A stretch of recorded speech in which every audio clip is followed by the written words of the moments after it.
I'm Jack Nichols and welcome to Home. Who's going to break his 5th world title?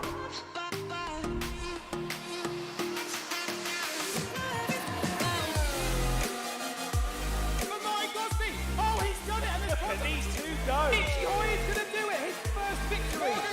The World Championship is done. What a race it's been!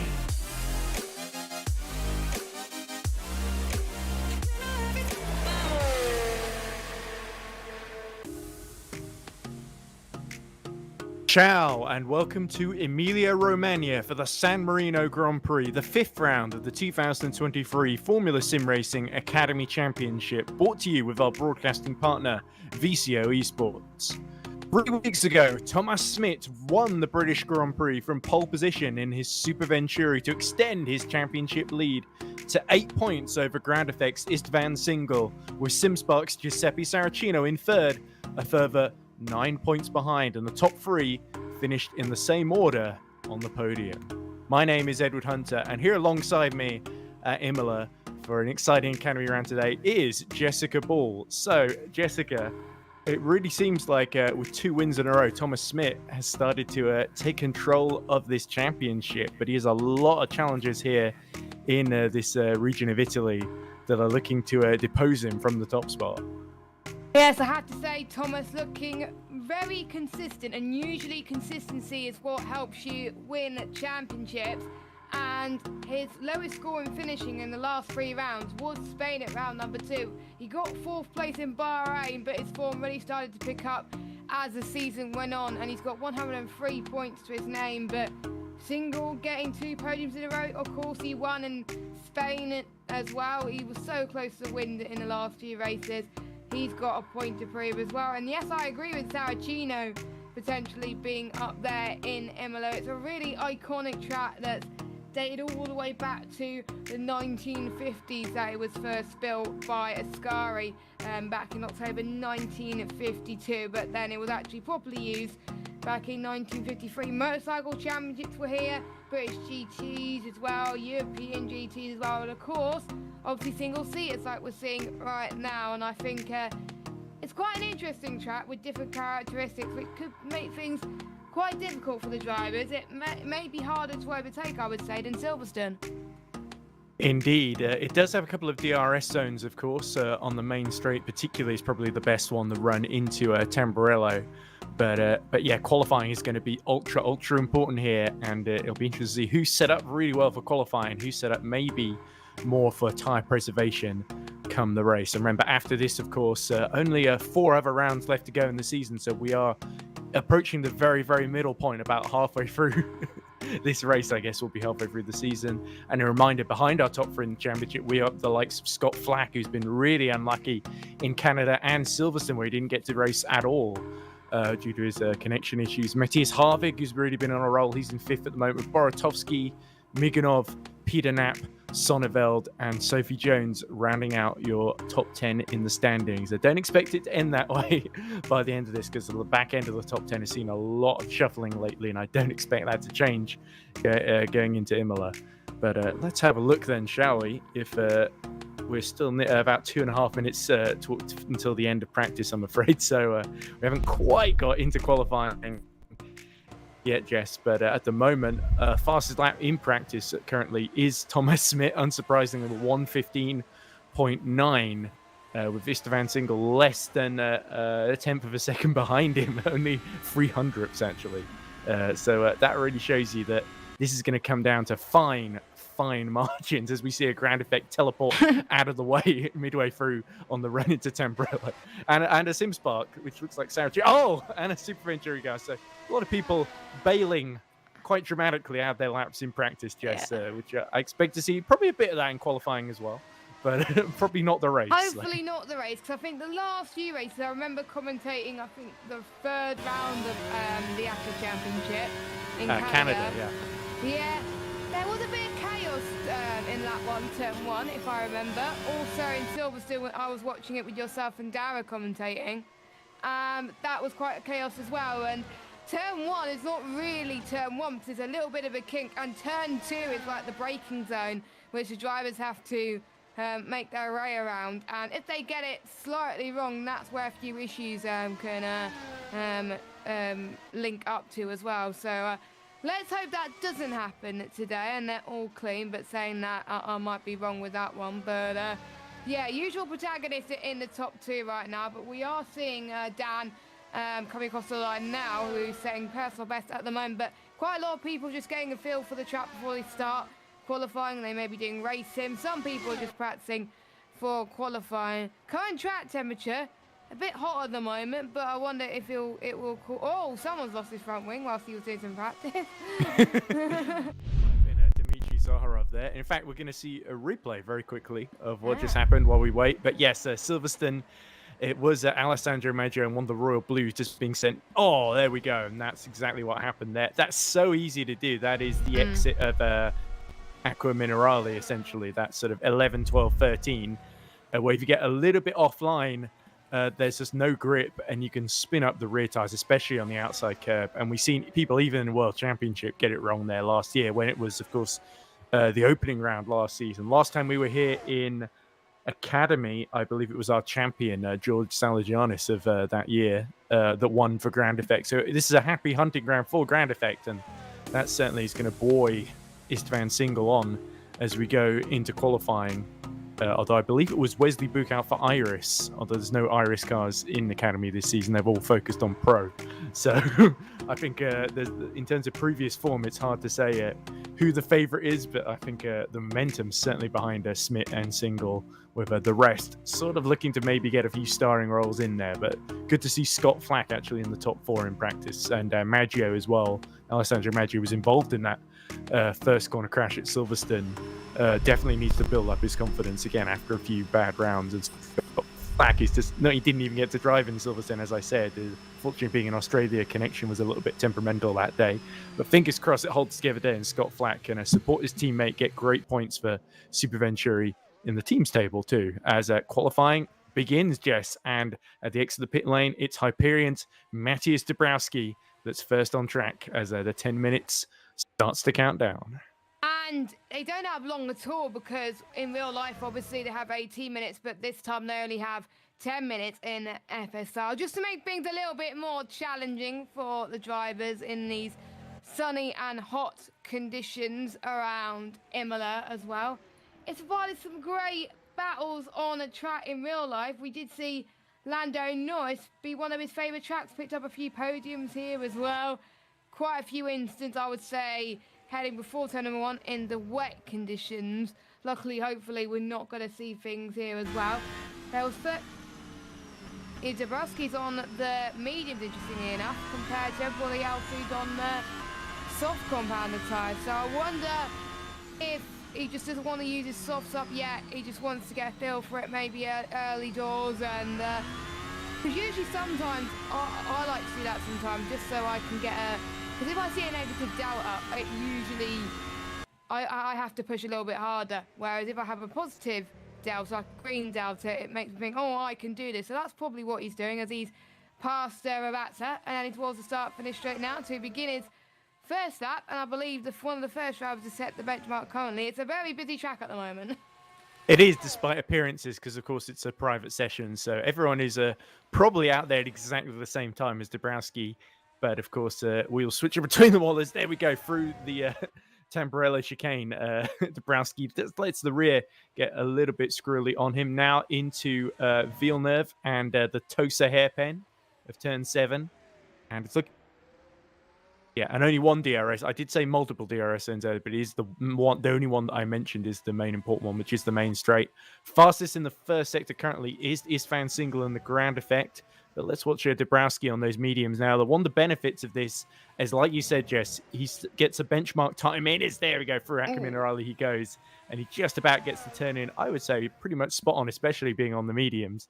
But the other thing is, as he definitely does not get the Variante Ultra, right? 15-16. The rear end completely goes on him. But perhaps Dabrowski, not feeling as confident on the mediums, wanted to get another lap on them. in preparation for the race, where he almost certainly is going to end up using them at some point or other, whether he starts on them or switches to them midway through. Istvan Single, though, looks like him and Maggio both setting purple times in the first and second sectors respectively, and Single crosses the line. Well, the benchmark time is going to be a 116.6, and his teammate 116.0, sorry, Yes. with his teammate Marsa about 6 tenths behind, which is what confused me because they're both ground effects. But Alessandro Maggio sets a time 0.069 behind Istvan Single, so not intentional there, I'm sure, but we'll certainly want to eclipse that, as Scott Flack actually goes fastest in the final sector, 32.3, but he sets a 16.7, so still behind Marsa. So these sister ground effects, I say sister ground effects of Marsa and Lucas Viscott as well, they're really starting to up their game in the last couple of rounds, I've noticed, starting to get into the minor points places inside the top 10, and they could really be a factor in the team's championship, and that's why it's absolutely crucial for Scott Flack to get in ahead of, if not one of them, all of them. Thomas Schmidt then, he's coming towards the final corner now, who is currently leading the championship, wants to get another win under his belt. Purple sector 2, is it going to be faster than beat Istvan Single to the top for now? The answer to that is, yes it is, 115.938. He was purple in the middle sector. An interesting fact that Alessandro Maggio was faster, well, no, it was Single that was faster in the first sector. Compared to Smith, it was the middle sector where he gained all that time, and that's so crucial, especially through Akmarali and the Variante Ultra 2 as well, as more times being set from all the drivers as well. Master, by the way, is in 4th place. Great lap time from him in that car, as a few people just getting a feel for it once more as well. Let's see what Brentheim can do. Currently in 18th spot and 18.9. I think that's sort of the sector times we are to be expected from everybody in this grid. I think 18.9, 18.8. Could we see an 18.7 from Single Schmidt? I don't know, but he's going through the Variante Ultra now. Not as confident as what we saw Schmidt and Single do it earlier, but it is looking pretty good for Dan as he heads towards the final few corners. Yes, and Thomas Smith has already got 2 poles to his name this season at Barcelona and, of course, last time out at Silverstone. Single, just the one from Montreal in Canada, and the other pole, I believe, went to Scott Flack in Bahrain at the season openers. There was a bit of a pole sitter's curse that was broken by Scott Flack. No, it's not Scott Flack, Thomas Smith, sorry, last time out at Silverstone, where he won from pole. Despite, I think, only a challenge he had very briefly was Miganov on the soft tyres, briefly got ahead at the start, as we watch Alex Hallows, who we've not seen in action in a while for Team GG, I believe, just going through Acro Minerale. And the interesting livery of the Team G looks a little bit like one of the Alfa Romeo Sauber sort of liveries with the white and dark red. But Alex Hallows, who I don't think has really driven too much since the opening round, it's great to see him back in action. And here's Harvig in his independent racing room entry, crossing the line now to set his first flying lap. And it's only good enough for, well, I say only good enough, but it's actually 4th. It did say 25th very briefly on my end, but that was a mistake. So Harvig definitely not hanging around, and only about 4 tenths behind Maggio, who is right up there with the leaders in the championship. So that's a very good opening exchange there for Matthias Harvig. And once again, putting himself in the shop window, showing exactly what he's capable of. And again, I'm continually surprised that one of these big name, like it's relatively big name teams, hasn't decided to sign Matthias up and see what he can do. But as an independent, he did it last year and he showed exactly what he could do there. And he's even better this year. So maybe we could see an independent champion if he stays in Academy long enough. But I think he still needs to get that first podium, that first win under his belt. And that's certainly going to be his aim, as we see Thomas Smith go even faster in the first sector, 18.706. So let's see, second sector's shaping up pretty nicely as well, as he's only got 1 corner to negotiate, and then it's just a run to the line out of Rivazza. And we'll have to see if he can eclipse a 15.9. What's it going to be for Thomas Smith? 2 purple sectors. That's Flack, so. But Thomas Smith is somewhere similar on track just behind, which is why I got confused there. Keep mixing up my Super Venturas. It's not a good sign today, is it, Jess? Well, they have similar liveries. recovery, so not too surprising right now. 24.5 was his middle sector with Thomas Schmidt, but Flack doing well up there near Brentholm. Speaking of that, 15.7, so he went 2/10 faster there, and that is going to be, with 2 minutes left in the session, a demoralizing blow for Istvan Single, unless he's got something very, very special that he's been keeping in reserve, because Thomas Schmidt has just set an absolute blinder there. That is the only driver into the 1 minute 15s by quite some margin currently as well. And you can see, I did say someone would go into the 18.7 in the first set, and boom, someone did it, and that was Smith. So Single is out on circuit then, so he's like, no, you're not going to have that pole position, Missy. I want to get that pole position, but we're running on board with Dan Brantholm right now, as he finishes his lap, personal best in every sector. So I wonder if he's going to find time to improve to 1:16.6. He comes up to the line. P4 for him. So he found 3 temps overall, which was really great to see that as well. And we'll see more drivers going towards past the Variante, Alta and Cedric. Losing a bit of time there. 25.2. So not the best, but if he can improve more in that final sector, that may be more than enough to get out of the 117s. And moving to the crucial 116 barrier. Nope, he's not. He's had enough, unfortunately, but it is the calm before the storm. Can Single, Maggio, or Matthias Harvig beat Thomas Schmidt? It doesn't look like it, but the Single will keep an eye on his sector times as he heads, I think it's Harvig riding on board now as he passes Villeneuve. Yeah, so here we go. Look at him soaring away at the wheel through Villeneuve as now he comes up towards Tosa. So this is Matthias Harvig. Remember, Darren Brantholm didn't have enough time to set another lap in the final minute. So he is very much vulnerable here to Matthias Harvig in the battle for 4th place on the grid. We've got Miganov, by the way, set 2 personal best sectors behind. Let's see if that's enough to get him into this 4th place battle as well. We could have 3 valets occupying the 2nd and 3rd rows of the grid here, Jess, which will be a big boon for them as Harvig just about hanging on, sets a personal best middle sector, and then it's just this final sector to go. So he's getting very squirrely over the curbs. Could that well cost him a chance? And there we go. It's Miganov up to 4th then, right behind Alessandro Maggio. So there we go. Harvig has got to do his best to split the valets here, but it's a terrible trio that he's fighting against here, and it's a losing battle here. But as he powers towards the line, what can Matthias Harvig do? 1:16.4 at the moment. And it is going to be B5. Oh, a little bit better. There we go. Thomas is improving. 1:18.7 in the first sector. He's purple everywhere. So Single at the moment, their personal best in the middle sector only.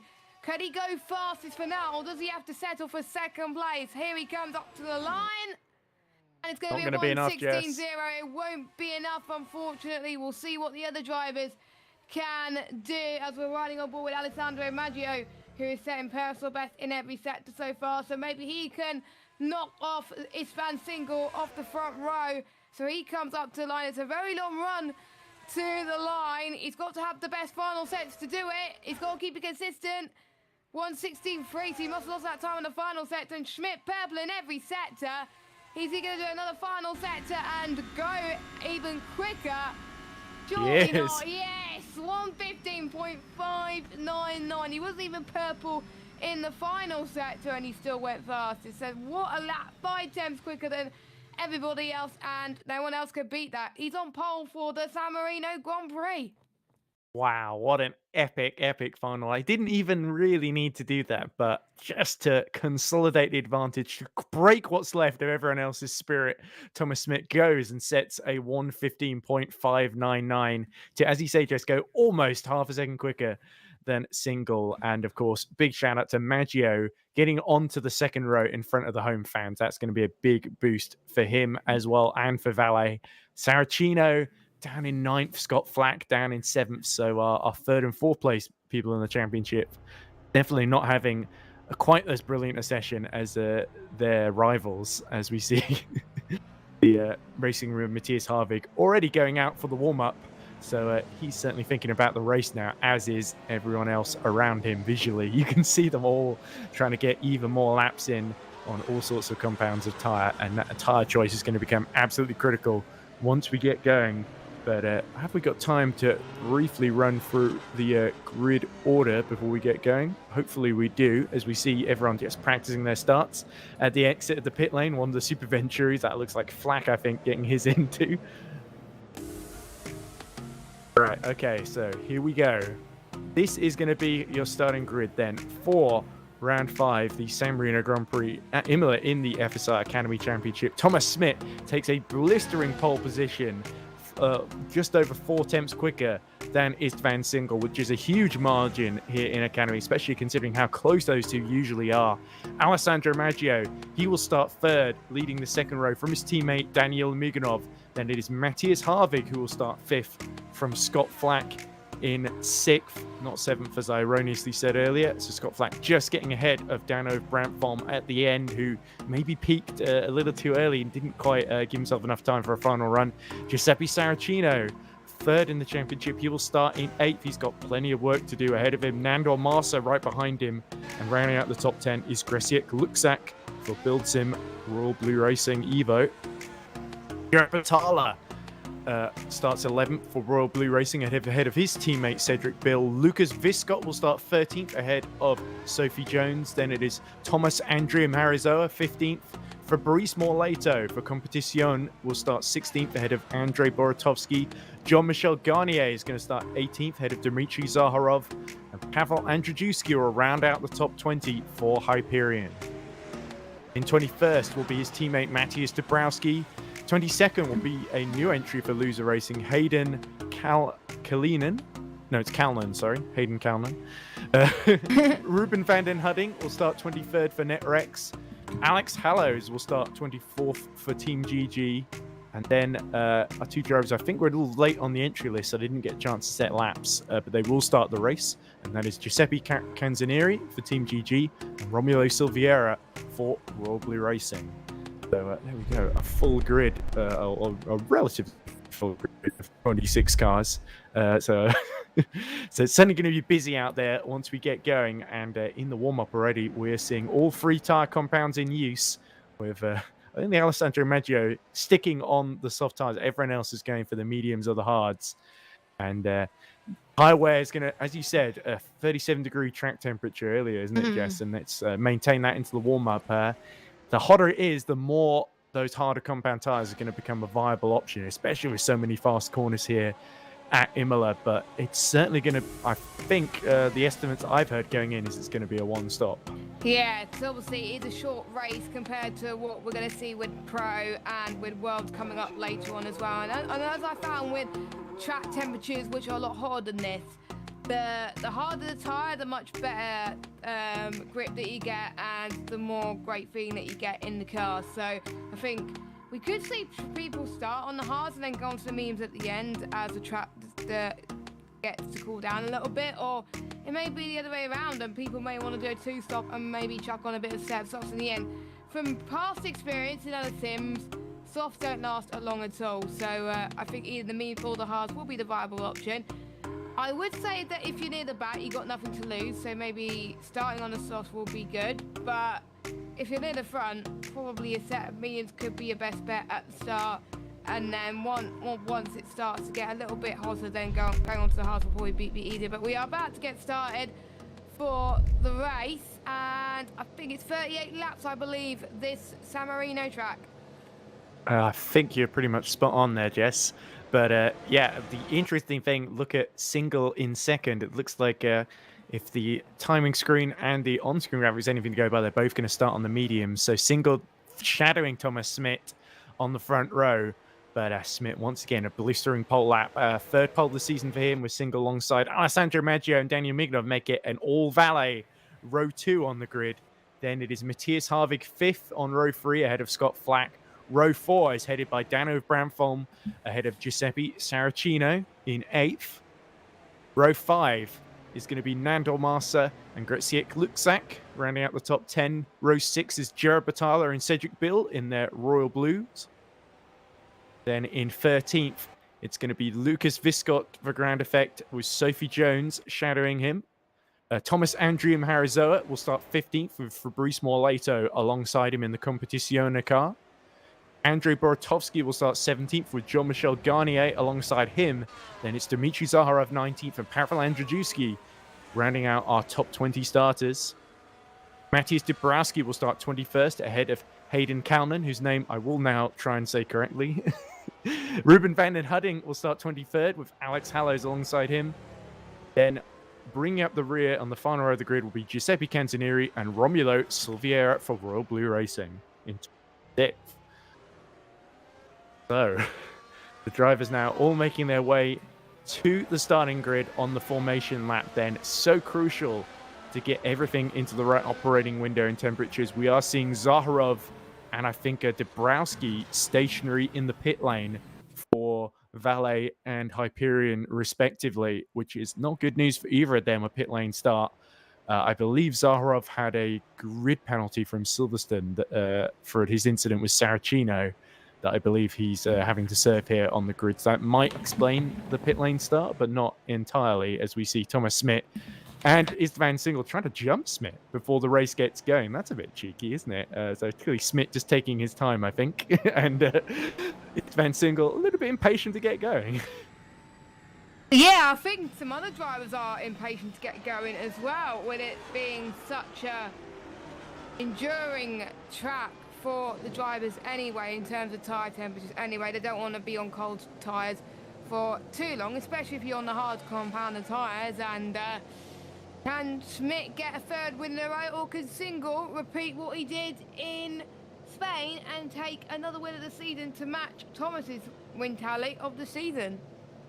We see, I think that's Zaharov in the background here. Has only just realised the race is starting. He's rushing to the end of the pit lane, but the light's already on here in Imola. And when they go out, it will be Thomas Smit that sees them first.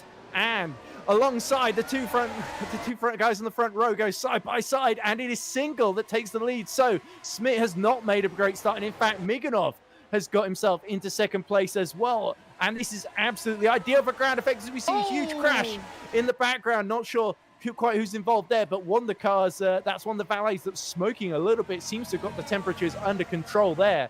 They were waiting quite a while there, as we see Smit already trying to go up the inside of Miganov into Tosa, and not, oh, there we go, Miganov makes a mistake and goes off track onto the grass. And is that Maggio again, third round in a row that he is out on the opening lap, and that is bitter disappointment for Alessandro Maggio in front of his home fans here at Imola. But the race nevertheless continues, and looks like Thomas Smit has now finally got Istvan Single all to himself, and I have a feeling this is going to run and run for at least the next 10 or 20 laps or so, yes.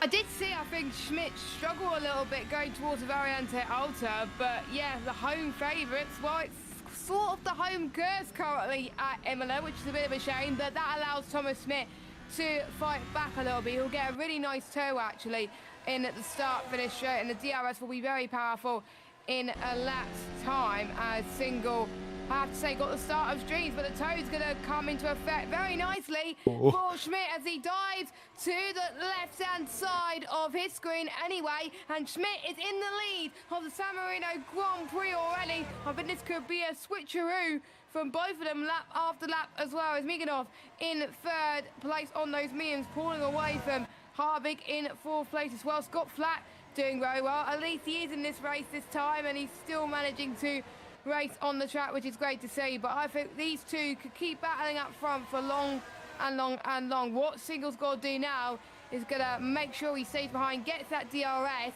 and then he can breeze past him as well. But he's going to be vulnerable to no DRS a little bit later on. So it's having that compromise during the race and managing their tyres effectively. You don't want to push too much too early, especially with the high track temperatures. Oh, that's very true, Jess. But look, he's already outside of DRS zone. We saw he wasn't able to put up much of a fight against Smit into Tamburello, and Smit has already just pulled away to the tune of over a second on this lap. And in fact, the big battle, to my mind, is actually Harvick holding up Flack and Saracino, our other two title contenders behind, who somehow managed to stay out of all that chaos we saw earlier. But here we look at J.M. Garnier in the competition. Alex Hallows, really good start from down in 24th to get up to 17th. But here's a replay then, Jess, of the start. And as you can see already, Thomas Smit losing those two positions. And it was one of the ground effects that hit that must have been Maggio there. So I think that was either Massa or possibly Viscott that got hit there. It was Lucas Viscott. I think there was a lot of lookups as well going through turn 1 and 2, and a lot of debris as well. So a lot of people got caught up in that, and we did see some drivers not make the start, unfortunately. But let's look at from his onboard. Oh no! So he braked a wheel on the grass, Jess. And that was why he was going too far to the inside, and one of the loser cars has lost its rear wing and spun trying to escape the accident as well, somewhat comically, which is a big shame for them. I believe that might have been, I'm trying to figure out who that was. It might have been Hayden Kalman, yes. Whose name I was struggling to pronounce because I'm not familiar with it earlier. But here is Van den Hudding trying to fight his way back through the order. He's currently stuck behind the Royal Blues of Batala and Andrem Harizoa. So I'm just trying to make a move on Andrem Harizoa, having to back out there. So all of these guys, apart from Batala, on the harder tires. And it looks like Single, actually. No wonder he wasn't fighting Smith that hard, because it's updated now and it's showing him on the hard tire, Smith on the mediums. So that is going to be making things even more interesting, because Smith will have a bit more of a grip earlier on in the race, but we've seen with races where he did start on the hard single, he become more to his own at the end of this race. And look at this DRS train in the background as well, with Luchak and Bordolowski, and we also got the guys around them as well. 2 of them on the hards and 1 of them on the mediums, so I think that's going to play a deciding factor into this as well. I like this mixture of strategies, but bearing in mind, I think my personal opinion, starting on the mediums will be better if you're near the back or near the front, because you're able to either close in and get the overtakes done, or if you're near the front you can pull away just like Schmidt is doing at the front already. 2.4 seconds is the gap he's pulling away to Single, so yeah, watch out for these guys on the mediums, but they may start to struggle in the end. But if they don't struggle in the end, that could be a very good result for them. Yes, and it really feels like, if you remember Canada, where Single sort of got, he sort of was leading a lot of that race, and Smith ended up making an extra stop, using the extra grip of the fresh tyres to really get through.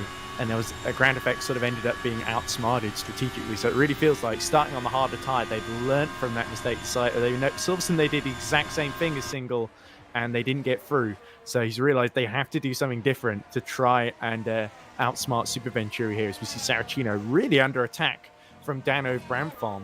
And Saracino, who has won earlier this season, was on the podium last time at Silverstone, really struggling to hold on to that 6th position. But then Bramholm goes into the gravel through Villeneuve, and now the SimSpark driver has some breathing space. The Italian looking to now he can focus more on Harvick up front, as Scott Flack has actually got past, I think, the both of them to get into 4th place, as we see Canzonieri trying to go around the outside of Jean-Michel Garnier through Toaster. That's a brave move, Jess, but it looks like Garnier has been able to hold on and in fact challenge his teammate ahead of him all. Oh, dearie me. That's very tight, isn't it? Always going to get a switchback, and look at that. He's been caught napping, and that is allowing Sanjuri to keep into 17th position. I think a lot of people have been caught off guard there from those moves past into that corner. That was just so tight from these cars. They can't afford to make too much mistakes now. I wonder if people are pushing on these tyres early on, because we are starting to see people losing grip in terms of the temperatures, are either getting it too hot or too cold, especially with it's going up. The track temperature's going up, Ed. It's 37. It was 37 degrees at the start. It was now 37.4 a minute ago. And fastest lap on hard tyres set by Scott Flack, 119.9. Fastest in the first sector, as we see the 2 Competition cars of Garnier and Morlato closing in. But Canzonieri in the Team GG car, made a very, very opportunistic move there, as we cut to Boratowski holding firm in 10th position, keeping the 2. Oh dear! And that is Gerard Battaglia missing his front wing on the exit at Tamburello, and somebody ahead of him making a trip through the gravel. But there you go, you can see how short it is, and he's got no front downfalls whatsoever. Doesn't even try and make the chicane. So let's see what happened here, Jess. Take us through this replay, if you can, please. Yes, I have to say it's another Turn 2 calamity, like we saw. Oh, he just missed his braking point. Yeah, and is it the rejoin? There we go. It's a you don't want to unsafe rejoin like that. He's hit the wall and he's got some damage, and that's going to cost his race, that's for sure. And he's going to go to the back of the grid. Yeah, no front wing at all. Well, you're going to have low downforce on the straights, but in the corners, it's going to be even trickier, isn't it? So going to ensure more trips through the gravel trap, that's for sure. But yes. It looks very clumsy by Jared Batal there, but that's so easy to do, isn't it? You would think getting out of the gravel is the easy part because you get back on the tarmac, but the sudden grip change, it can really, really catch you out. And that front wing still there on the apex is a grim reminder of what can happen when things go wrong. As the Harvig, Saracino, Bramfon battle starting to converge as Scott Flack breaks away from the trio. I think a lot of people are having lots of trains at the moment, and it used to be one big train, and now it's multiple DRS trains currently as well. And I think it's the midfield that we've got to keep an eye on, especially the drivers that could have a say in this championship. Because obviously Smith is leading the current championship at the moment, but we've got the likes of some of the drivers who may not be far away, Harvick and Flack, who may have something to say, and they're catching up to each other. And Saracino as well, the Italian, on 86 points currently. He's going to try and do everything he can from SimSpot to get past a lot of these guys as well. And he's probably managing his tyres currently and seeing what the other drivers can do around him as we head towards lap 8 of 38 in this hot San Marino circuit. And I'm actually liking Saracino's livery this week. He's got some a mind charity on his car as well, a great mental health charity that support people with mental health problems. Oh, Saracino almost got past Harvick, but you can see that. Bramfon all over him, Jeff. Sorry. Almost got past Saracino there. I think Saracino again being caught napping past Phil. No, but he's on the gravel trap, and he's like, "Thank you very much." No, switch back, going through Toza. They can't make up their mind, can they, on when they're going to make the move? But that was very too close for comfort. Yeah, and it's really let Harvick off the hook there. Those two squabbling with each other, but yeah, that really began with Saracino being held up a little bit by Harvick through Tamburello. And then that made an opportunity for Bramfon. Saracino then understeered off into the gravel on the exit of Villeneuve, which is very, very easy to do, by the way. We see so many people do it. And that created an opportunity for Bramfon to go around the outside into Tosa. Saracino just shut the door, as you said, Jess. And Bramfon left feeling a little bit put out, I think, I imagine, from that, because he's probably getting a bit frustrated being behind one of our championship contenders. He seems to just be slowing him up in this race. But it is kind of, again, that qualifying has really created this situation where he's a little bit faster than Saracino, but he can't quite take advantage of it. Yeah, I've always had that experience when usually sometimes I'm a faster driver and I just can't get past due to the nature of the track or maybe the nature of the setup. And then when you get past, then it's just like plain sailing there. And I think that's what Bortowski has just done, heading towards turn number 2. Almost on the switchback there. That could have ended in tears, but luckily that didn't end in tears. That's the lapped car of Jared Batala on the soft, who switched, pitted and put on, and not just a new front wing, but soft compound tyre. And it's so difficult to lap people here at Imola. And there we go. One of the Hyperions goes on the gravel trying to avoid Batala. And actually the sister, or I believe Romeo Silveira, trying to go around the outside into Tosa. And the Hyperion gets very twitchy on exit and loses that 12th position to Silveira. Here we go into Piratella, and Silveira sweeps through, so had to really seal the deal there, but successfully made it through. And I'm sure Batala feeling very happy to see his teammate going through, if not himself, as we see, that's Scott Flack missing his front wing, and that's why he's dropping down through the order. So Scott Flack has made some sort of error and has to go right out of the way at Variante Alta at the chicane. And that is fatal to Scott Flack's race. Let's see what happened here, Jess. Surely this is going to end up with him hitting the wall. Surely near Akamura Ali, or maybe even before that. So he's passed, I believe, Villeneuve. And he just hit the curb. No. Oh, he lost it by himself. Oh, and he hits the wall. He's done well to survive that, not going to lie, but he was going to find Piatella quite difficult in towards turn number 9, and then Akamura is going to be finding it even more difficult, and that's why he had to move out the way. So Scott Flack, who's currently 4th in the championship, he's going to drop down lots of positions, unfortunately. In the pit lane, Jess. Went in the sky, but yeah, he's in the pits. I'm guessing Is he going to have time to his car to be repaired, or is that him out completely? I think that might be him out completely.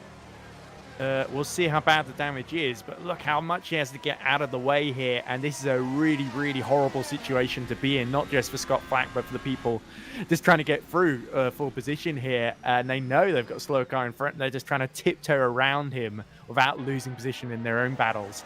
But yeah, Scott Flack, the terrible bad luck continues. We had the crash in Canada with Sophie Jones, we had the disconnection at Silverstone, and now we have another crash here at Imola. And as you said, Jess, I think it was an unforced error, pushing that a little bit too hard. He was setting fastest laps of the race to try and catch up to Daniel Miganov in third, and he just got the wheel on the curb. It just spun around, and from there he was pretty much a passenger, sadly. Yeah, I think he's just been unlucky the last few races in Silverstone. Obviously, he didn't even start the race due to his disconnection, so many points that could have been gained from Scott Flack. It's to absolutely lose it currently, as a lot of drivers using the DRS at the start finish straight to gain advantage on their rivals, but there's something happening. That's Sophie Jones, who is in a battle with Garnet in 15th spot right now. She's gained quite a lot of positions in this race, and she wants to make up some more very soon. She's avoided the carnage so far to head towards Tosa. Is she going to try and go around the outside? No, I think she's been forced to stay behind for now, but she's doing a brilliant job keeping up with some of her main rivals, keeping it calm and steady. And yeah. I think she's going to be patient for now. She's not going to make too many risky moves until she sees fit. Yeah, and Sophie actually did this last year, qualified, I think, right at the very back of the grid and got up into the top 10 by the end of the race. So this is a track that really seems to work for her, or she can make it work, at least. Sophie Jones, it's always a pleasure to watch her carve her way through the field against some of the other drivers that often just don't see her coming. But the interesting thing up front is that Dano Bramfom has got by Harvick and Saracino in the last couple of laps to get himself up to fourth, which is crucial points for Valet. But also in the Teams Championship, we've got to think about Grandeffect, because not only have they got singles second on a different strategy to Smith, they've also got Marset in eighth. So Grandeffects have got two cars up the front. Super Venturi leading the championship have got just the one. Remember, it's only about 11 points, I think, between those two teams for the Teams Championship. You might say not as important as the drivers in theory, because I don't think there's a whole lot of money on the line for the Teams Championship, but certainly in terms of prestige, it still matters. It looks brilliant on the CV, by the way. But anyway, but very, very good news for Valet with Miganov and Bramfom locking out third and fourth, and Bramfom up way behind his teammate. So Miganov looks very, very comfortable now in that third position, now that Harvick has been dealt with. Yeah, so with it being so early on in this race, they may got to think those medium runners, where will be the best time to go onto those hard tyres. Maybe halfway in this race potentially is when we'll see people go onto the hards, or maybe we could do an even split if they start on hards and going onto the mediums as well. It does depend on the setup that they've got as well, to see if they can manage the really tough characteristic that this track has as well, because the more corners it has, the more they could use up your front tyre wear, especially around this circuit, as he's going to get the toe once again, heading towards the start for the straight. We're seeing side by side action in front as on well. Luxac. And Jadowski, and that's going to be a brave one in towards turn number 2, braking late, and that worked for him. And someone did try to get the switchback, but he did not, unfortunately. So moves being made in the background, and people keeping it steady up the front. So I think we're starting to see a tale of two halves here. The drivers in the front keeping it a little bit quiet, and then we got the drivers in the midfield in the middle trying to climb up as much as they possibly can. But the danger is they're going to lose so much more tyre wear compared to everybody else. So yeah, some issues there, but at least they're giving us some battles to watch. Exactly, that was a really good late braking maneuver from Canzonieri. Thomas Andrew Harizoa sort of almost got caught by surprise there, but did very well to avoid any collision. And Andrew making a similar move on the mediums, so he's got a little bit of tyre advantage, but we are starting to see the crossover on lap 14, because if you look up front, Smith and Single are now starting to set identical times to one another, 20.6 last time around. Fastest man on track is still Scott Flack, who is setting in the 119, the high 119s and mid 119s at the moment, on his fresh set of medium tyres. So really pushing to catch back up to Matthias Dabrowski in 19th. So Scott Flack could still get some decent points out of this, but that change of front wing is going to be a huge setback to his hopes. As here we go, another move from Canzonieri. Looks like he just doesn't have the straight line speed. Even with it, well, I wouldn't have had DRS open there, I don't think. As there we go, is that Sophie Jones finally getting through on Jean-Michel Garnier, and now having to get defensive actually, because Garnier, as you said, was going for the outside there on exit, Jess. But Sophie Jones positioned herself perfectly, and there was nothing the competition could do. But that was very far from perfect, as Sophie Jones immediately dips into the gravel, and all that hard work undone in an instant. That was the commentator's curse there, where we were saying she was doing well and she was in the gravel trap. But luckily, no damage from her heading towards Piratella now turn 9. So she's able to go for round number 3 of this nice little battle with Garnier. And maybe she could go for the move potentially very, very soon. But I think she was very keen to go for it anyway. Can she go for it into the Variante Alta? She's not going to do so, but she's right on the back of him. Look how much Garnier is holding her up. Yeah, Sophia, we know, is faster at this part of the circuit. She eventually gets past, but look at this. Garnier is trying to fight back with the switchback with Sophia Jones going around the outside. Oh. And she's passed into Avatsa, and he's walked to start with a straight line. The old Variante Bassa, and now Garnier is going to have the DRS and the toe on Sophie Jones, and there he goes. He's got the DRS on Sophie Jones, and he's up in a 250 place, stays in 15th place. I'm liking this battle we're seeing, and all of this is doing is allowing Mortoletto in 17th place to join in this battle as well, because you can see Garnier pulling away. Maybe he was saving his tyres for a moment, because look at the gap that he's bringing to Sophie Jones. I think that was also all about getting the DRS there. So he sort of dummied Jones into making that beautiful move around the outside into Rivarza, which are full marks to Sophie Jones for pulling that off, because it's always hard to get around the outside, especially at Imola in some of these tighter corners. But it was all a mirage in the end, because the DRS ended up deciding that. And as you say, it's playing all to the benefit of Fabrice Morlater, who now is within DRS of Sophie Jones. So Sophie Jones in a bit of a I was almost about to say competition sandwich, but the sandwich is the filling, so it's actually a Sophie Jones sandwich, and the competitions are the bread either side of her. But look at this, a mistake from Thomas Smith, because the gap was 3 seconds, and now it looks like it's only half a second between the pair of them. So has Smith made a mistake, or are the tyres finally starting to die? 121 last time round, 3/10 slower than Istvan Single. So Single, unless there's some kind of timing glitch here, is really starting to close the gap then. So the mediums, after they have been on 16 laps now, are starting to die. Yeah, I think a bit earlier than we would expect as well, but halfway through the race it is intentional. It was the first sector as well. Smith was 2 seconds slower in the first sector alone. Yeah, so he definitely lost a bit of time there compared to Single, and I think Single was saving his tyres, and now he's going to go on for the push. I think this was something similar to what we saw in Pro, I think it was either Academy or Pro in Canada, where we saw someone who was pushing a little here bit he on comes, the Jess. Here comes Single. Up towards turn number 2, and he takes the lead.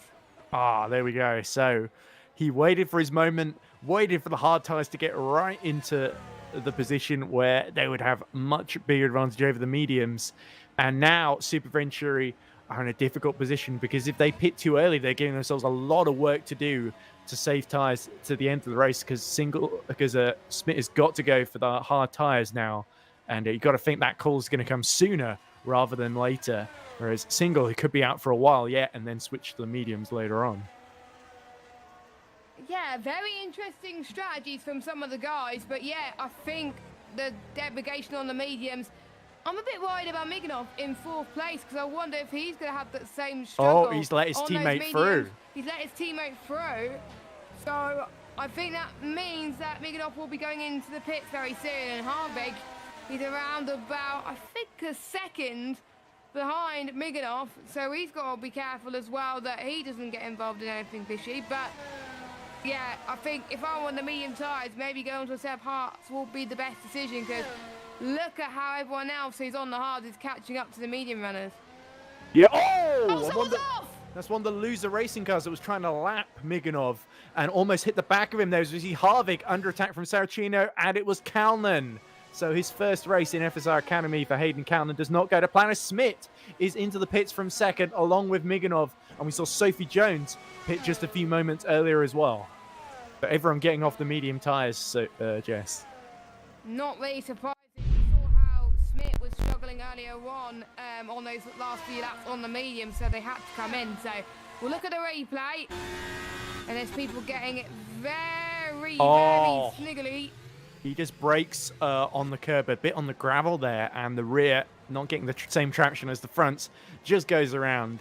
And Kalnin, I think, who was not having a great race up to that point, has decided down in 22nd position that it's there's nothing more to be learned or gained from continuing. So he's decided to bail out in the gravel track, which is, I'm sure, not the way he would have wanted to end the race. But nevertheless, his teammate Boratovsky up in 7th at the moment now, with a couple of medium runners pitting. Smith has now emerged down in 9th, and with the traffic of Silviera and Boratovsky in front of him, this is going to be really tricky then, because Single has got clean air out in front of him, apart from maybe 1 or 2 lap traffic. Jones has been lapped, I think, and having to pit again, actually.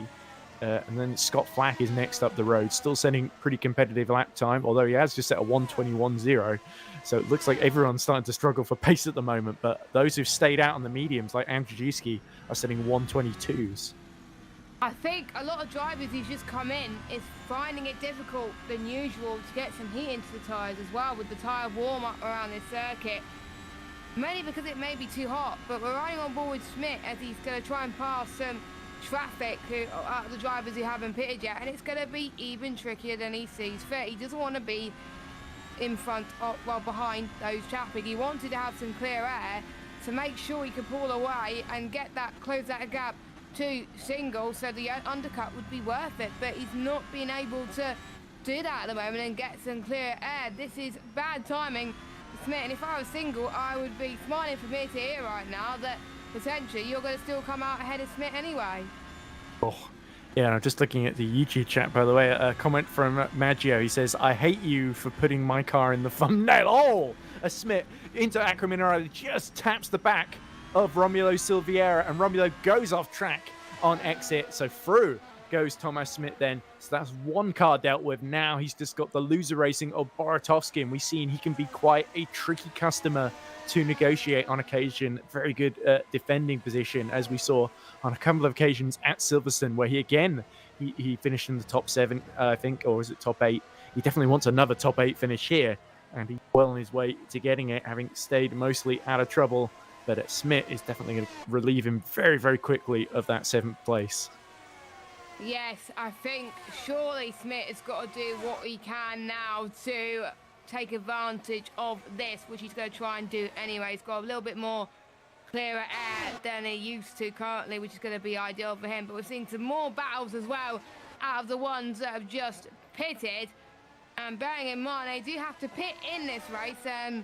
These two haven't pitted yet, actually. Oh, yeah, they haven't pitted, no. And neither of these two. Neither of these two. So there's like loads of cars near the front that haven't pitted. So I think the first driver has the ones that pit is Smith, but the order is pretty much mixed up. Many is due to the fact that what's going on in this race, it looks like, currently. And I wonder, Single will probably come in around about, I would say, lap 26 or 7. And then they'll probably do about 13, 14 laps on the mediums, because he saw how Smith struggled on those mediums. He wants to get the optimal pace in and get push those tyres right to the end. So he doesn't want to come in now. He wants to wait as long as he can, potentially, as well, as we're seeing some more battles with Saracino on Harvick for the final step on the podium. Yeah, I'm sort of wondering what has happened to Dano Brandfarm on his hard tyres here, because he seems to have completely disappeared. But he seems to be struggling currently in that car. Yeah, but oh no, he's second. He's ahead of Harvick, and there we go. Smith gets in front of Boratovsky, and that was quite late actually into Tamburello. But Boratovsky on the older hard tyres, he sort of knew he wasn't going to be able to fight that too much then. So he decided discretion was the better part of valor. So I got confused. I expected to see Brandfom behind Harvick, and I forgot that he'd actually got ahead of him much earlier in the race. So being a stupid commentator once more. Oh, Miganov he's pitted as well. So those are fresh hard tires and no grip for Andrea Marizoa. He's completely overcome by the valet Miganov up to 13th. So he's second of those who have pit, Smith being the other one. Sadly, it looks like Sophie Jones, I think, is retired from the race because she's showing as a DNF, which is a big shame for her. Another valet exit stage right at Imola. But Saracino still all over the back of Matthias Harvick. And this is crucial because Brownfom is escaping up the road because of this.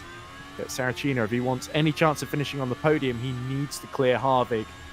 He needs to find a way through because the Racing Room car, he's got to hope that it leaves Racing Room because otherwise the SimSpark's not getting through, is it, Jess? Nice pun there as well. He's got to leave as much room as he possibly can. So passing towards turn number 3. He's not going to go for it there, but he could go for it here and towards Vilna, but he doesn't want to take the risk. Bearing in mind they haven't pitted yet, so their tyres will be more vulnerable compared to the ones who have just pitted onto a new set of the hard compounded tyres. So a lot of understeer will be felt with these guys, as someone almost tried to go ascending towards turn 2 down the inside, but didn't want to do it on this occasion. I think that's Miganov, who's cleared with the DRS much earlier down the straight. Great to Luxak. And now Luxak with his sort of sister Royal Blue team of Andrea Maris. Oh! And somebody spun in front of them. That's the Hyperion. That must be Dabrowski, I think, that's in trouble there. Oh, it's Andrzejewski, sorry. Oh, so, no! Oh dear, so Andrzejewski, who was doing so well just outside the top 10, now being cleared by Jean-Michel Garnier, and we saw Garnier fighting with Sophie Jones earlier, and now Jean-Michel has a new playmate to play with, essentially, at Imola, in the form of Pavel Andrzejewski, who I'm sure will not be enjoying his new situation. He pushed those mediums maybe a little bit too hard, as Harvick pits, which releases Saracino into third. Saracino into third currently. I wonder if he's going to go for the overcut compared to the undercut, with it being almost the final third of this race. But Harvick, he's going to come out. I believe he was on the hards, so now he's going to go on to serve the mediums to the end. A bit earlier than I was intending to see Ed from him. I thought he would have gone a bit later. Yeah, and by the way, I was just looking at Andrzejewski. He's been on the medium since the start, so we saw them going off on Smitska, so no wonder Andrzejewski, the rear tyres just went on him there at the exit of Villeneuve, as we're seeing it getting very busy in the pits here. Andrea Marizoa, Luxak, Morleto, and Andrzejewski, I was just talking about, all coming in for a change of tyres, and it looked like Morleto was heading into the wall there from that angle, but mercifully, disaster was avoided. And looks like they're all exiting the pits, but behind Scott Flack, crucially, who's had a massive undercut on them, having come in to change his front wing and put on fresh mediums much earlier. So this could be a bit of a trouble now for Scott Flack, because his tyres are going to be a bit more worn. But I hope that some clever management can prevent him losing too many positions in this stint. I have to say, this part of the race has gone so quickly as well in terms of how they and manage their Saracino in. strategy. So And he's Saracino responding to a Harvick's pit stop. So this is absolutely crucial, whether Saracino can get in front or whether Harvick is going to be able to stay in front with his undercut as he slides the rears through Rivazza. And now just onto the main straight here. So I think Harvick is just about going to be able to get in front here. Saracino and Silviera still stationary in the pit lane together. Saracino switching to the mediums. There he is. So it's going to be an easy undercut then for Matthias Harvick. But Saracino is going to be pushing like crazy to catch back up. I think a lot of people are going to be pushing to make their way through the field, because it's not that long to go until the end of this race. Purple final sector for Harvick on that previous lap, by the way. Purple, that is, I think, a sign of you want to be on fresh tyres now, but maybe pushing a little bit too much, just Harvick. But he wants to get past ASAP anyway. Yeah. Speaking of pushing, Thomas Smith has taken, I think, about a second and a half out of single on that previous lap, by the way. But he is now starting to catch up to Cedric Bill, another driver who stayed out since the beginning on the hards. Branfom doing the same too, as we see Miganov really struggling on the exit of Acre Minerale. And now Harvick is all over the back of him, and Harvick cannot afford to be held up because Saracino will catch up to him like he's got a magnet on the back of his car if he's not careful here. Yeah, it looks like he is a magnet, not gonna lie, coming in towards rFactor for the 25th time of asking. Is it positive or negative, Jess? I can't remember which car. I think he's positive magnet, being red and black. Here we go. DRS open, round the outside goes Harvick, and Miganov is dispensed with. He hasn't got the right negative magnet because the racing room is just escaping up the road in front of him. Yeah, I mean, I have to say he's doing a great job with that, as I thought I saw a lock-up there from one of the drivers, but it was someone making the curb to full effect anyway currently, as Single still leads, but the gap is closing down on Schmidt ever so slightly, so he's got to think about pitting very soon. If I was him, I would pit now. I would pit now, come in, so otherwise you're going to lose so much time, and yes, he does, he comes in. Oh! I think he actually hit close. the inside wall there, Jess. And he certainly destroyed what was left of those hard tyres. Hopefully he hasn't got damage. Oh, fingers crossed. Into the box he goes. And putting on the mediums. So what's the gap going to be? Branfom's coming in too. So I think Smith is going to come out ahead.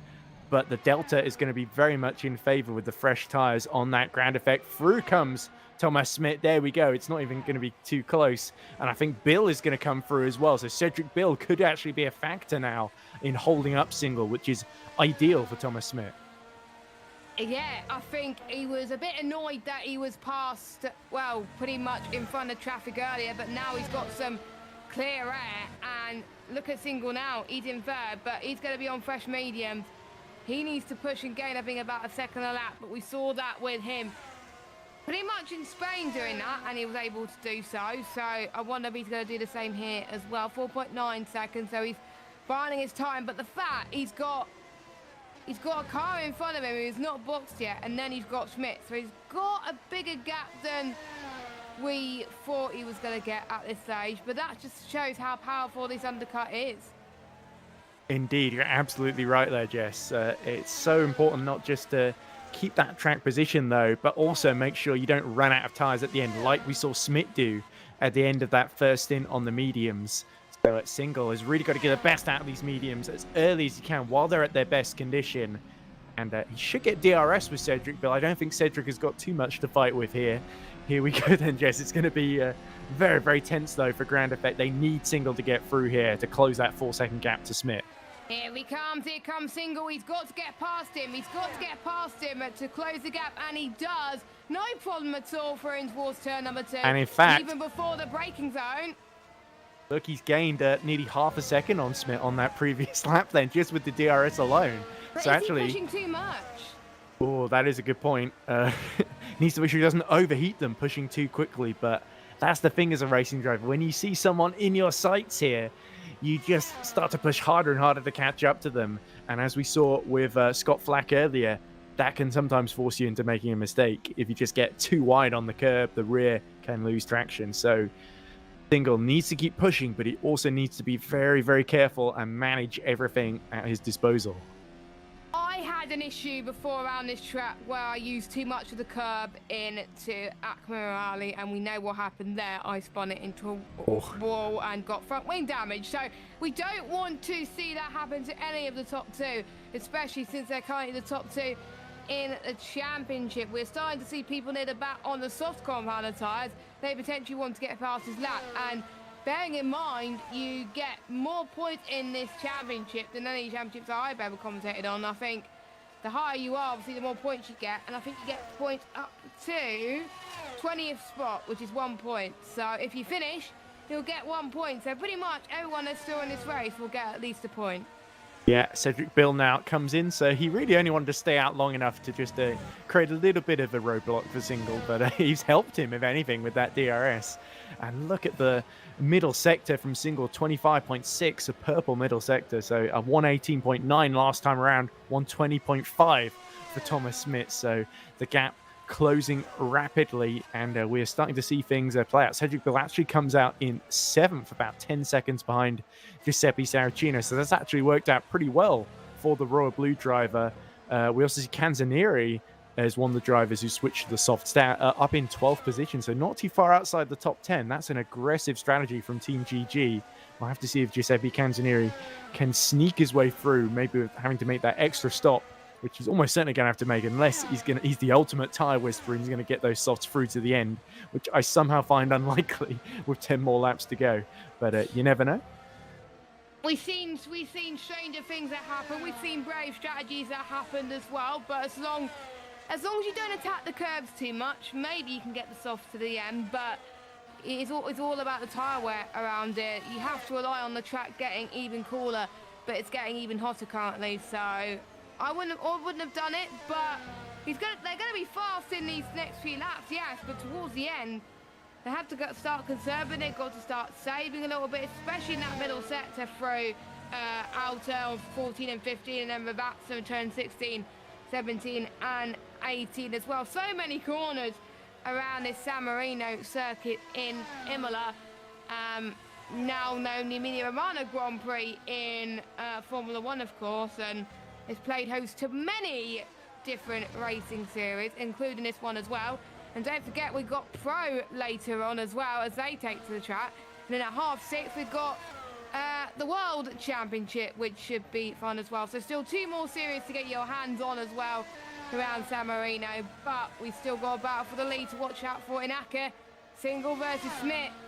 I think Single wants to get past Smith as soon as he can, so he can pull that gap to the end of the race, and that is when he can start saving those tyres. I think he's going to get a nice tail as well.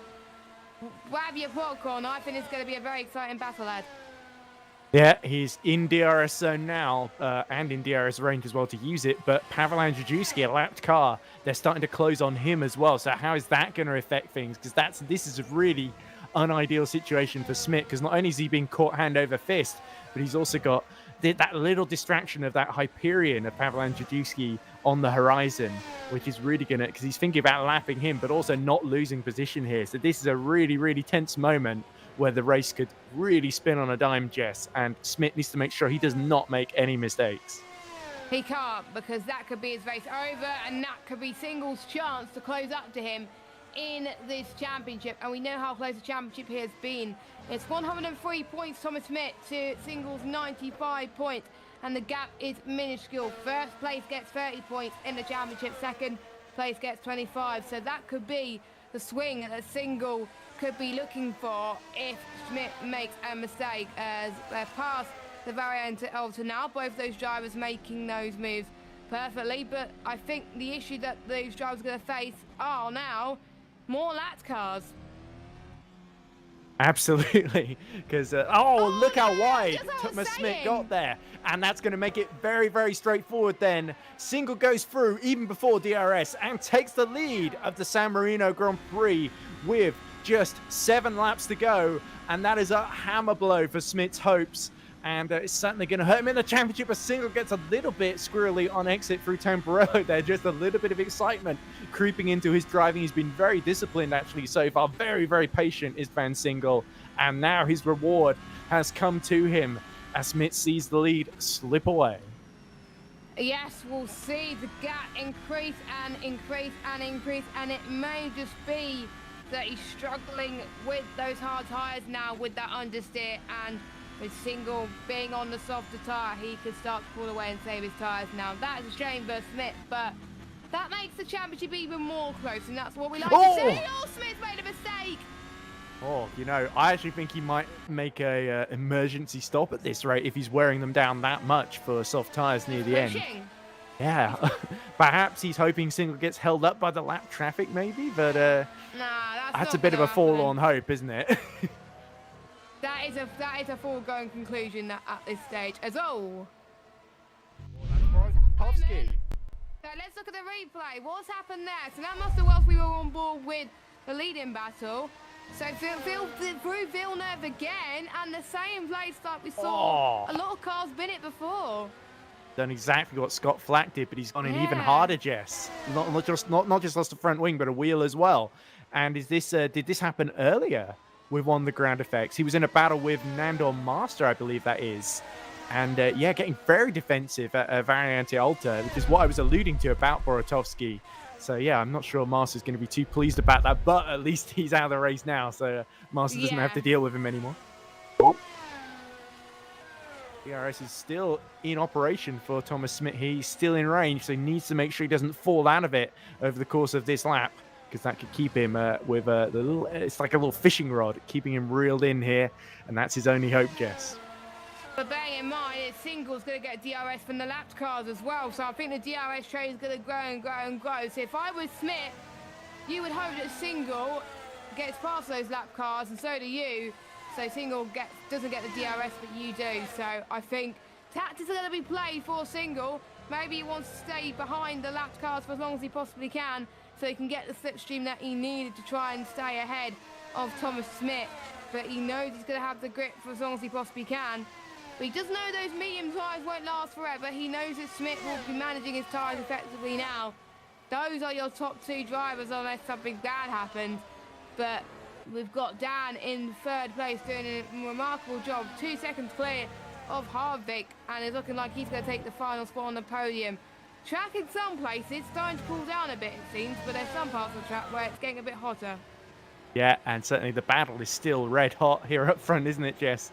But Cedric Bill with that late stop, he's setting personal best laps. Single and Smith are both in the 1:19.8s. So Smith, he seems to have sped up all of a sudden. It's like he was holding on to all this pace, or maybe it's just the DRS is what's enabling him to do this. The minute he falls out, he'll be back in the 120s, 121s. But at the moment, he's keeping very much alive as Andrzejewski gets well out of the way on this lap. And now Dabrowski is left to be dispensed with. Oh! Oh, what's happened there? That was a Single getting very squirrely on the power out of Variante Alta. And again, that is keeping Smith in play here. So both of these guys struggling to keep the tyres pointing in a straight line on the exit of these corners, Jess. Yeah, I think it may be that the pressure is getting to these drivers at this point, and I think the time that he really needs to gain, he's lost it. And look at Smith.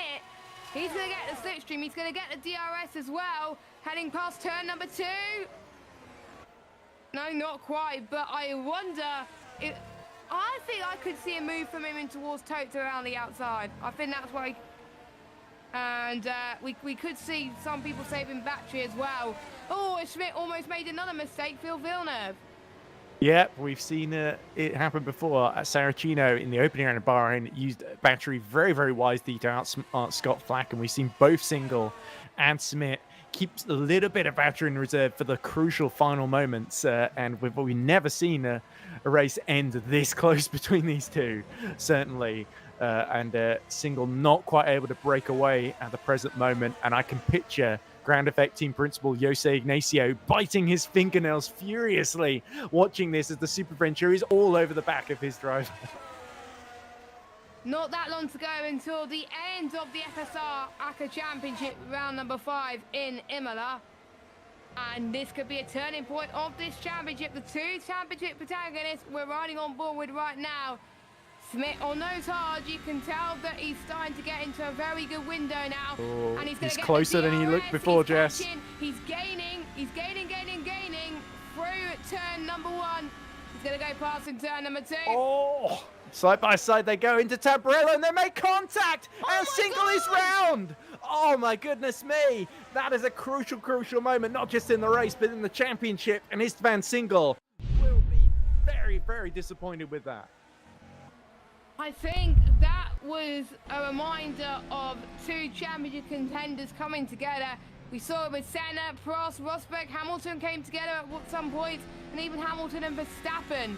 And now we're seeing Single and Schmidt coming together, and it looks like Schmidt turned it on Single. Yeah, it definitely was a controversial moment. You saw just before that Single was using his battery to defend. You saw exactly when he ran out. That was when Smith closed in. So Single has got going again, 11 seconds down.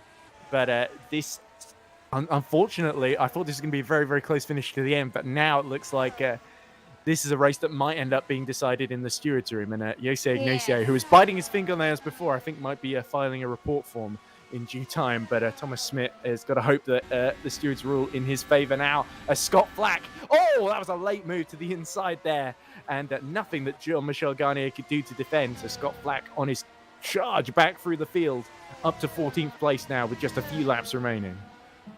Well, I never want a race to be decided by the stewards, but I think the way that move was orchestrated, I don't know. But again, it's not up to us. It's down to obviously the stewards, who do a great job making sure that the racing is fair. But you know, it could be a racing incident for all we know. But that means that Schmidt will be still leading the championship a little bit as well. And I did see Sigel trying to give as much room as he possibly can, but again, it's not down to us at the end of the day. It's down to the stewards. But yes, 2 more. Well, yes, 2.5 laps to go until the end of this one. We still got the podium to be decided as well, potentially, because Harvig is closing up ever so slightly on Dan for 3rd place. So I wonder if he's got some pace left in him, or maybe as Dan, I think, increasing just a little bit more now that I said that. Yeah, Dan was clearly keeping a little bit in reserve, but if I'm not mistaken, Matthias Harvig has certainly never finished on the podium before. I'm trying to wonder if I'm wondering if Dano Bramfom has finished on the podium in Academy. I believe he did in Portugal 2021 for NRWO eSports. He did finish 3rd on that occasion. So we're one driver who has finished on the podium a couple of years ago now, and another still seeking his first, and also holding on from Saracino, who he's done extremely well to hold at bay for the entire race, it must be said. Yeah, I think a lot of these drivers are doing very well with managing their tyres until the end, especially with how the track has evolved from the start. At being 37 degrees track temperatures, now it's 37.5 degrees as well. And bearing in mind, they've still got around about 1.5 laps to go until the very end. It's going to be key to keep it on the white stuff for the rest of this one. And we're down to 19 runners in this race. And we almost saw the ground effect guys once again almost going off the gravel track, which is just so close around this track. A small margin for error, you could be sending yourself into a spin. And he almost did that there through Villeneuve. Yes, so crucial for Massa to bank these points for ground effect on a bad day for Scott Flack. And potentially with us not knowing what the stewards are going to decide with that Smith single collision a few laps ago, we don't know which way they're going to rule on that. So it's absolutely crucial for Massa to bring home that 9th, potentially sneak that 8th place off of Silveira, who's just about in reach. But I fear Massa may be running out of time to make a move here on those mediums. On the final lap of the ACA Championship, and yeah, I think he hasn't got that long at all. He's just going to hope that someone runs out of fuel in order for him to gain positions. I think that's his only hope currently. Right now, or the car in front maybe makes a mistake. But yeah, as it stands, it looks like Smith is going to win this one on track on those hard compounded tyres. And I have to say, P10 right now on the softs, getting quite a few positions this race. I think he could be on for one of his best results. Yeah, that could be a best ever result for Team GG in the form of Canzonieri on those softs. But Saracino is certainly not giving up, trying to remove Harvick from 4th position, but the time running out. Smith is rapidly closing on the finish line, going through the final sector now, and surely going to win on the road to, at least for the time being, extend his championship lead. Here he is then, out of Rivarza he comes, and Thomas Smith is on track, going to win from pole for Super Venturi, but that controversial collision with Single is going to have ramifications long into next week and perhaps even the week beyond as well. Here is Single, who is going to leave very disappointed, but he will hold on from Dano Brantfom to finish 2nd on the road. And it's a final charge from Saracino with the DRS open. No, it's not come soon enough. Matthias Harvig is going to hold on to another excellent 4th place. Again, he just misses out on the podium, but still a fabulous drive from the Racing Room independent driver. Here's Massa. He too hasn't given up on trying to clear Romeo Silveira, but there just isn't enough time and track left in the race for him to get through. Silveira is going to hold on to 8th, and Massa will bank crucial points for ground effect in the team's championship. With Canzonieri, a little bit further down, going to round out the top 10. But here is Morlato, who has overcome his teammate Jean-Michel Garnier, and he's just going to hold off Scott Flack by a couple of seconds. Yeah, tries to chase down Luxac, but Scott Flack in the end only able to recover to 14th, but still, he was setting brilliant pace actually after his pit stop, Scott Flack. So if it wasn't for that mistake, exactly. If it wasn't for that mistake, Scott Flack could have got potentially maybe even 4th or 3rd on the podium potentially. But here is Zaharov. Another tricky race for him after that brilliant start at Silverstone. He just doesn't want to do any more of this race, and he absolutely has to. Immediately locks up and retires after crossing the line. But there is the empty Super Venturi, and it's empty because I think Thomas Smit and Istvan Single are going to have a long discussions with the stewards now. But Smit, certainly his pace was good enough to win there, and that challenge, that fight with Single, it's such a shame it ended the way it did, because up until that point it would have been an excellent fight, Jess. And Single was fastest overall in this race, the only man in the 118s in the race pace. So if they didn't have that collision, I'm almost certain Single would have won this run, but we get to find out in the stewards' room instead. So here are your provisional results then, after everyone has crossed the line. Thomas Smit, winner for Super Venturi. It's going to potentially be 3 in a row for him, with Single again in 2nd for the 3rd race in a row. Danov Brandfom is going to take his first podium of the season for Valet Esports, ahead of Matthias Harvig, who just held Giuseppe Saracino at bay. And brilliant driving from Harvig and Brandfom, it must be said, who we didn't see a whole lot of Brandfom, but he just kept it neat and tidy, and that was what he needed to do. Behind Saracino in 6th, it was the other valet of Daniel Miganov. Then Cedric Bill on his very, very late stop, who did well to keep the hards alive as long as he did. He finishes 7th, ahead of his teammate Romeo Silveira. Nando Massa is 9th for Grand Effect, and Giuseppe Canzanieri somehow gets the softs to last and gets them up to 10th. Thomas Andrew Harizoa finishes 11th for Royal Blue, ahead of his sister team with the Grexek Luxak at the wheel in 12th. Fabrice Morleto finishes 13th. I think that's one of his best results of the season for Competizione. Scott Flack, a disappointed 14th, but he does at least finish this time and get some points. Jean-Michel Garnier, 15th, ahead of Dmitry Zaharov, the 3rd of our valets. Matthias Dabrowski beats his teammate Pavel Andrzejewski home in 17th. Jared Batala is our last finisher for Royal Blue after losing his front wing early on in 19th. Then our retirement. Andrei Borotovsky, the loser racing with that big collision. Sophie Jones, Hayden Kalman, Alex Hallows, Ruben van den Hudding, Lucas Viscott, and Alessandro Maggio crashing together at the start. That is all 26 of our entries. So plenty of drama already then, Jess. We have a winner on track, but we'll have to see if that stands when the stewards report is inevitably filed. But that is all from Academy today. But of course, we'll be back for more Academy action at Spa on the 20th of August. But don't go anywhere, ladies and gents, because in about half an hour, I'll be back with rFactor, who's going to help us go through the Pro Championship. And we have 4 different winners in Pro so far. Can it be 5 out of 5? You'll have to see. And after that, of course, it'll be at 6:30, our World Championship event here, which you're absolutely not going to want to miss. But thanks very much to Jess for accompanying me, to Cas Rietveld on broadcast direction, who I haven't somehow conspicuously not mentioned yet, for doing a brilliant job with the cameras and all sorts of things in the background as FSR president. And of course, thanks to you for watching, and thanks to VCO again for supporting us and helping us keep the show on the road. So a controversial ending then, but it is Thomas Smit for now that wins over Istvan Single to extend his championship lead. Don't go anywhere. Pro will be in about half an hour. See you then, and bye for now from Imola. Hello, I'm Jack Nichols, and welcome to Who's going to break this world title?